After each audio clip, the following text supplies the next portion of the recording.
If you don't let Jake Paul win, he's gonna kill you 9 days later, or just kill your 2 best friends. The entire combat sports world stopped scrolling when Bryce Mitchell hit record and dropped the most insane claims about Jake Paul. He straight up connected Paul to Anthony Joshua's deadly car crash in Nigeria. Zero evidence, zero hesitation, just pure chaos streaming live. But what came after that accusation is what really sent everyone over the edge. Let's dive into this mess. So stupid. So stupid. I mean, I just watched what Bryce Mitchell said, and it's honestly pretty embarrassing. And for a grown adult to come out and say this, it's reckless. He's saying that if Jake Paul doesn't win fights, people end up dead. He thinks he's brave for saying this. It's not smart. That's just saying crazy stuff with no proof. He went further. December 30th rolls around and UFC fighter Bryce Mitchell decides to upload this 13-second bomb to his socials. This was 9 days after Anthony Joshua absolutely demolished Jake Paul in round 6 of their December 19th Miami Showdown. This was also just 1 day after Joshua barely survived that horrific car wreck in Nigeria that took the lives of 2 of his team members. Mitchell films himself indoors wearing this orange jacket and glasses. He stares dead into that camera and just unleashes these wild accusations with absolutely nothing to back them up. For losses. I mean, the guy has clearly lost his marbles. He has some kind of mental health issues for sure. You don't get to hint at murder because of a boxing match. It doesn't make sense. Boxers aren't professional hitmen. It's not. You can't demand that you get a win and then just go whack someone. That's not how it works. That's not real life, okay? Anthony Joshua was in a serious accident. It's a serious, real situation involving real people, and 2 people, unfortunately, lost their lives. So here's what actually went down on December 29th around 11 a.m. Nigeria time. Joshua's riding passenger in this black Lexus SUV cruising the Lagos Ibadan expressway in Ogun State. Their driver tries to pass another car at way too high a speed and slams straight into a truck that was just sitting there. 2 people died right there on impact. Sina Gami and Latif Lots Ayodele, both 36 years old, had been rolling with Joshua's crew for more than 10 years. Gami was his strength coach. Ayodele trained him personally. These guys literally just finished helping Joshua prep for that Paul fight in Miami weeks before this happened. When you go through trials and tribulations and you come out on the other side, you come stronger, wiser, and you learn as you get older. I'm not the same person I was when I was 15, 25. I'm a 36-year-old man now, so I'm a lot more seasoned. And in terms of religion, we're all one under God's eyes. And I pray, that everyone sees that same way that I do. And I just keep God by my side, really. And that's it. I'm in a good place. Joshua walked away with some cuts and bruises. They rushed him to a medical spot in Lagos just to check him out. Nigeria's Federal Road Safety Corps jumped on the investigation immediately. Their early findings? Excessive speed and reckless passing caused this whole thing. Some reports mention maybe a tire blew out. But here's the key part. No foul play whatsoever. No criminal investigation got opened.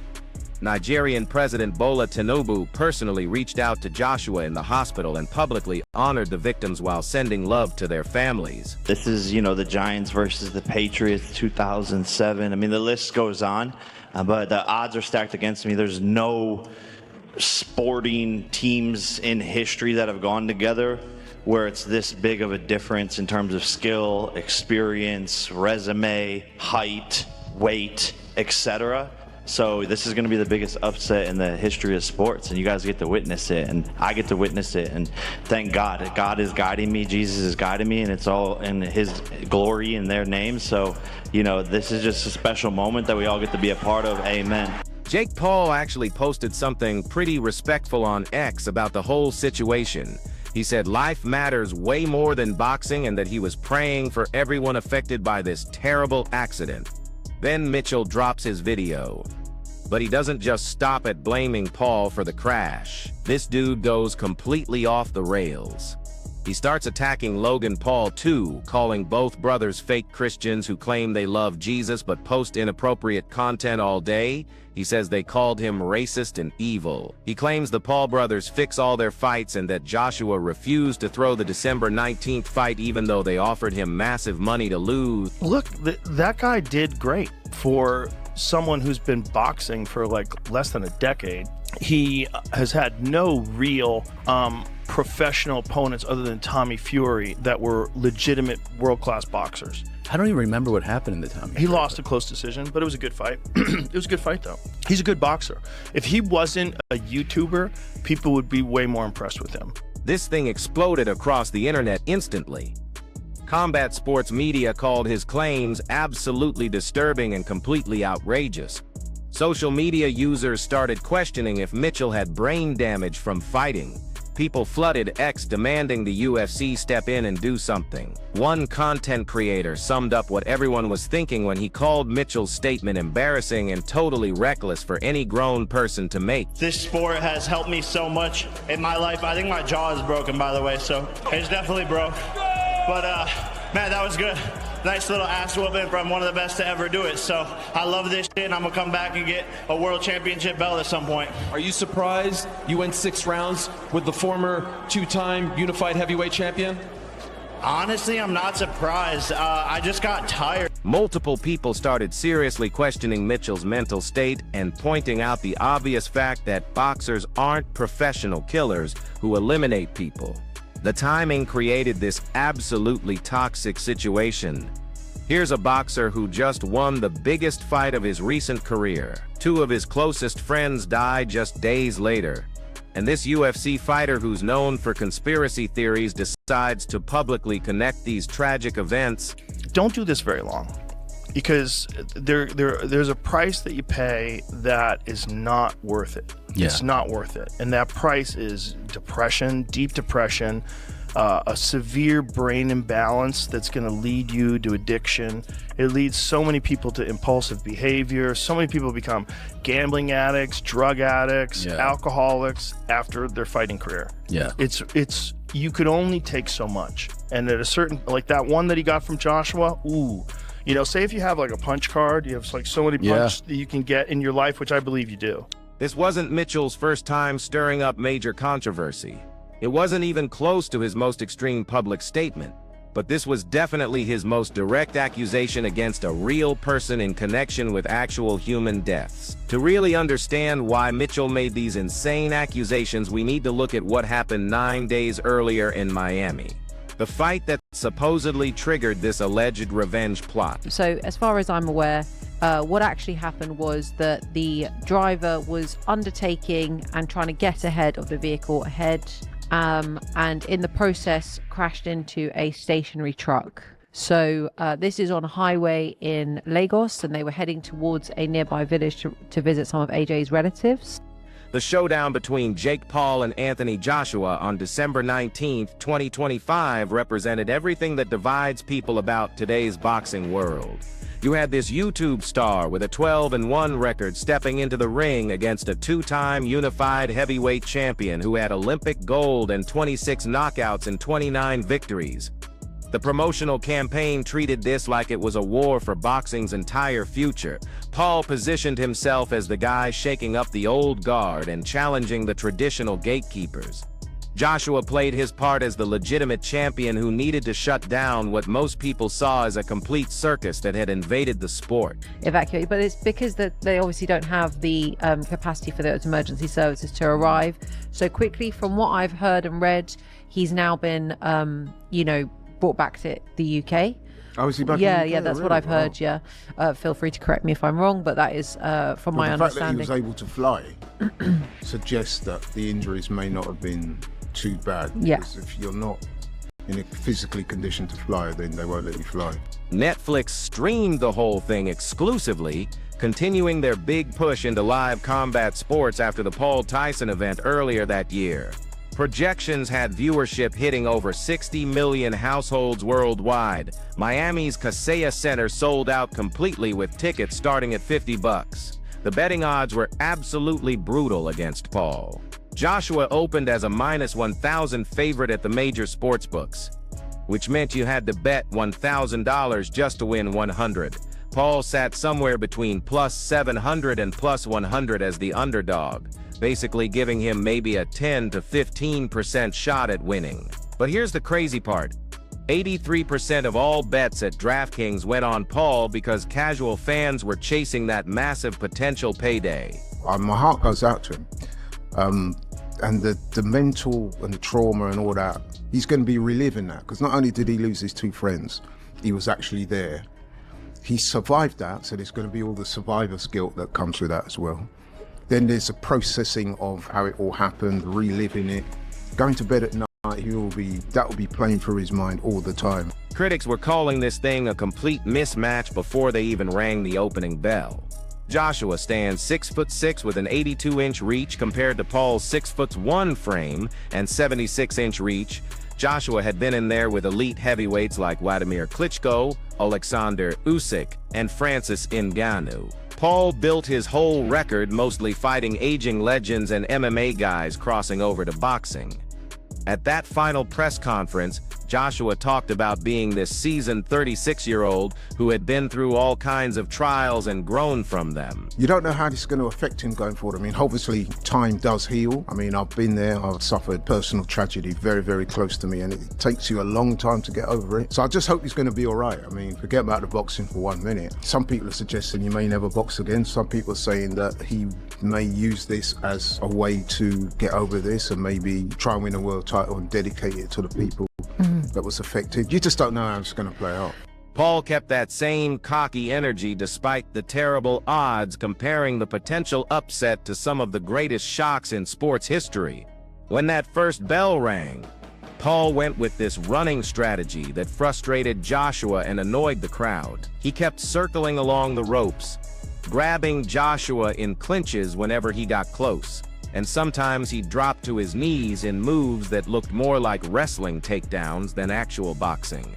The commentary team ripped his tactics. The referee kept warning him. The crowd started getting restless. Joshua stayed patient through those early rounds, working his jab to control distance while eating Paul's occasional wild shots. I think that Hitler was a good guy based upon my own here's the good stuff. my public education in hell in the Nazis. I really don't think that he was, because I honestly think that Hitler was a good guy based upon my own research.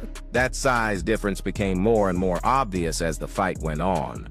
Joshua's body shots were wearing Paul down steadily. Round 5 changed everything.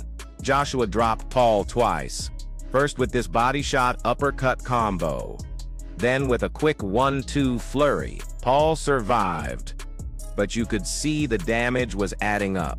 The judges gave Joshua a 10-7 round. Round 6 finished it. Joshua came out throwing heavy combinations, dropped Paul 2 more times, then ended it with a straight right hand followed by a left-right combo at 1:31 of the round. The referee jumped in as Paul tried to get back up. Fought for his country. He wanted to purify it by kicking the greedy Jews out that were destroying his country and turning them all into gays. They were gaying out the kids. Gaying it up, baby. Queering out the women. They were queering them out. The dudes. They were. You know what her first tranny surgery ever was? Germany. I'm calling it right here, right now, Germany. Happened to be in Germany. Oh, yeah. Hitler took over. You know the books that everybody makes fun of Hitler burning? You know what the books was? Joe Rogan admitted on his podcast that Paul actually did pretty well for someone with less than 10 years of boxing experience and basically no real professional opponents except Tommy Fury. The official scorecards showed Paul got completely dominated. All 3 judges had Joshua winning 60-50 when they stopped it, giving Joshua every single completed round, including that 10-7 fifth. Paul's claim after the fight that he won 2 rounds didn't match what any judge saw. Where does Bryce Mitchell go from here? Because Dana White can't sack him, can't kick him out of the UFC because Dana White's such a big pro free speech. So it's gone himself into a bit of The damage went way beyond the scorecard numbers. That final right hand from Joshua broke Paul's jaw in 2 places. Paul needed surgery with titanium plates and screws. They had to remove multiple teeth. His jaw got wired shut for weeks. After the fight, Paul was honest about his injuries, admitting his jaw was broken while still saying he valued the experience. After seeing the Jake Paul accusation video, I mean, the guy has clearly lost his marbles. He has some kind of mental health issues for sure. You don't get to hint at murder because of a boxing match. It doesn't make sense. whether driven by Rogan gave this harsh warning about what continued fighting could mean for Paul's long-term health, talking about depression, addiction, and brain damage being common for fighters who absorb too much punishment. The estimated payouts showed just how big this spectacle was regardless of who won. Paul reportedly made around 40 to 50 million, while Joshua took home approximately 90 million. The fight proved Paul's model of high-reward spectacle fights worked even when he lost badly. Joshua used his post-fight interview to call out Tyson Fury for a potential 2026 fight, solidifying his return to heavyweight relevance after those setbacks against Usyk and Dubois. Paul promised to come back once he healed, targeting a cruiserweight world title. 9 days later, Joshua flew to Nigeria to visit family and celebrate his victory. That trip would end in tragedy on one of Africa's most dangerous highways. Anthony Joshua was in a serious accident. It's a serious, real situation involving real people, and 2 people, unfortunately, lost their lives. So, for Bryce Mitchell to come out here and make a conspiracy of it, it's crazy. Turning it into a conspiracy, it's like he's on the internet at 3 in the morning just like surfing conspiracy theories and just randomly came up with this. The Lagos-Ibadan expressway handles some of the heaviest traffic volume in all of Africa. It connects Nigeria's commercial capital to the second biggest city across roughly 127 kilometers of road. The Federal Road Safety Corps recorded 75 crashes just on this one highway in the first quarter of 2025 alone. That resulted in 73 deaths and 37 teeth-red injuries. Anthony Joshua was traveling this road on December 29, 2025, heading toward Sagamu to see family. His British-Nigerian background traces back to the Yoruba people with ancestral roots in Ogun State. He's got this prominent tattoo of the African continent on his right shoulder, highlighting Nigeria. He spent part of his childhood there, going to Mayflower School in Ikea before moving back to the UK when he was... Whatever you think of Jake Paul, surely that now puts an end to the fixed fight narrative. Like, his mouth is in bits. This was not a fixed fight. No matter how much you dislike it, it was what it was. Just hours before the crash happened, Joshua posted an Instagram story showing him and Latif Ayodele playing table tennis together. That black Lexus SUV was carrying 5 people total. Joshua sat in the back behind the driver. Saina Gami and Latif Ayodele were in the seats that took the direct hit when they slammed into that stationary red Sino truck parked on the roadside. A boxing podcast broke down what the investigators figured out. The driver was trying to pass another vehicle when the collision happened. I think for me now, I just want to see Jake Paul in a fucking competitive fight. And that's the problem with the direction he's been going in, is he puts on big fights, but not competitive fights. Fighting Chavez Jr., that was an easy win. Nate Diaz, an easy win. Mike Tyson, an easy win. Anthony Joshua, not competitive for the opposite reason. He's completely not expected to win, and it wasn't competitive for me. The FRSC got there within minutes. They found 2 men dead at the scene, 1 passenger with minor injuries, and 2 people who weren't hurt at all. The destroyed SUV had catastrophic front-end damage. Authorities took the deceased to Livewell Hospital morgue in Sagamu. These victims were way more than just work associates. Sina Gami had been Joshua's strength and conditioning coach for over 10 years, specializing in injury rehab and sports performance. He co-founded Evil Gym in London and had just traveled with Joshua to Miami for the Paul fight prep weeks before this happened. Latif Ayodele worked as Joshua's personal trainer since his early career days. Before getting into fitness, he played semi-pro football in England for clubs like Aylesbury United and Tooting and Mitcham United. He converted to Islam in 2012, something he called his biggest blessing. Both men were 36 years. The podcast host talked about Joshua's evacuation from the scene, noting that his ability to fly back to the UK meant his physical injuries couldn't have been too severe. You could see him sitting upright in the police vehicle. But physical injuries only tell part of this story. The host talked about the psychological trauma Joshua would have to live with, the survivor's guilt, constantly replaying what happened, knowing he lived while friends sitting right beside him didn't make it. Eddie Hearn, Joshua's promoter at Matchroom Boxing, put out a statement calling Gammy and Ayodele two great men and asking for privacy for the grieving families. Other boxers like Chris Eubank Jr. mourned them as genuinely good people and fallen soldiers. President Tinubu's public recognition of the victims carried serious weight in Nigeria. He said he spoke with AJ personally to give his condolences over the loss of his two close associates, calling it an immense tragedy that cast a deep shadow on the season. He sympathized with Joshua and his family for bearing the emotional weight of this unfortunate incident. The crash brought renewed attention to Nigeria's road safety crisis. FRSC data showed over 5,421 deaths and 9,570 accidents nationwide in 2024, with excessive speed and wrongful passing as the main causes. The Lagos-Ibadan expressway earned its reputation as the country's deadliest through consistent carnage. Over 6,435 deaths recorded across a 27-month period. People immediately started speculating about Joshua's boxing future. The host wondered if he'd ever compete again after trauma like this, or if he might channel his grief into future victories. Into this atmosphere of mourning and uncertainty, Mitchell injected his conspiracy theory. While families grieved and a boxer processed survivor's guilt, this UFC fighter with a documented history of extreme statements decided to blame Jake Paul. But this wasn't Mitchell's first time making headlines for all the wrong reasons. His pattern of controversy goes back years. Bryce Mitchell came into the UFC through The Ultimate Fighter undefeated in 2018. This Arkansas native built his reputation on elite grappling, including this rare twister submission against Matt Sales that put him among the very few fighters to pull off that technique in UFC competition. His career record sits at 18-4 as of late 2025. His fighting accomplishments matter way less than his pattern of controversy, though. Mitchell has spent years building this persona that mixes combat sports with conspiracy theories, religious extremism, and inflammatory statements that consistently create backlash. He believes the Earth is flat.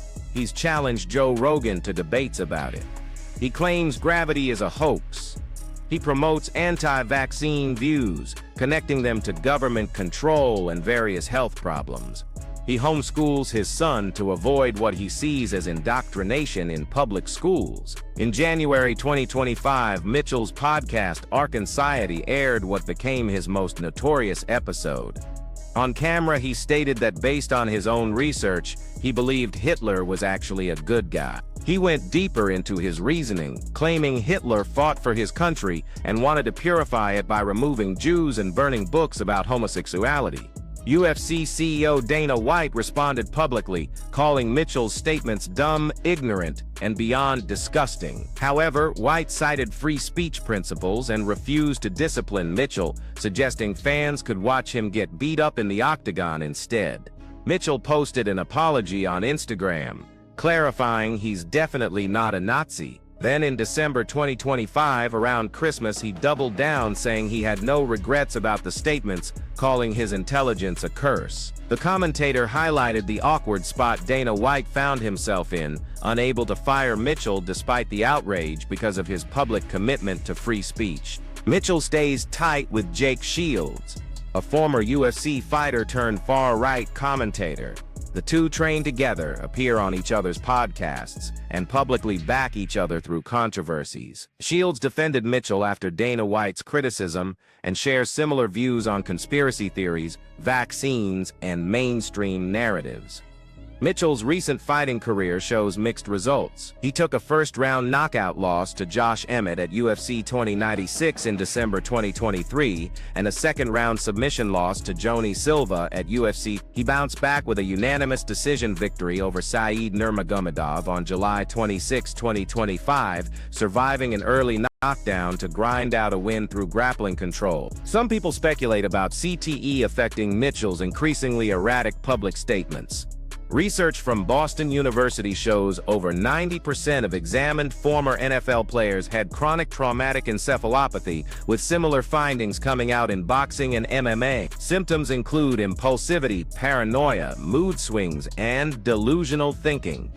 One commentator directly questioned Mitchell's mental state, wondering if it's CTE, genuine belief in conspiracy theories, or calculated controversy for attention. Mitchell's accusation against Jake Paul represented his most legally dangerous statement yet. Previous comments about Hitler, flat Earth, and vaccines generated backlash but targeted abstract concepts or historical figures. The car crash video accused a living public figure of orchestrating deaths. The question now becomes what consequences Mitchell will face and what his accusations mean for everyone involved in this situation. The legal framework around Mitchell's accusation creates real exposure. By suggesting Jake Paul orchestrated fatal violence as payback for a boxing loss, Mitchell potentially committed defamation per se, false statements that damage reputation without requiring proof of damages because they allege criminal behavior. Paul's team had already shown they're willing to pursue legal action.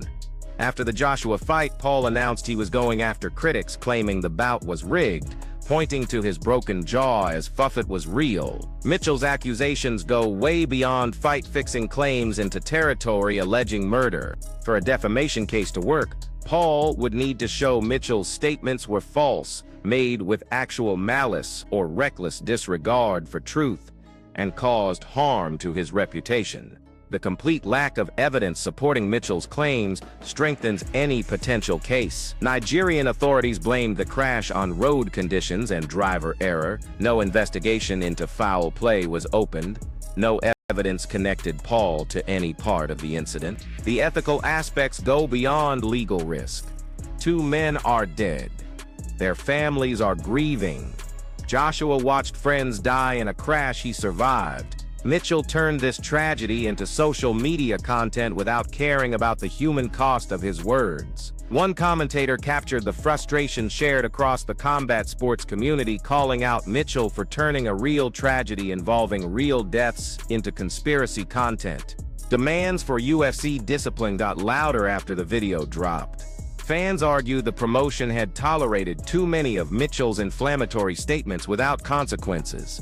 Others pointed out the UFC's historical reluctance to police fighter speech outside extreme cases. The incident highlights broader issues within combat sports.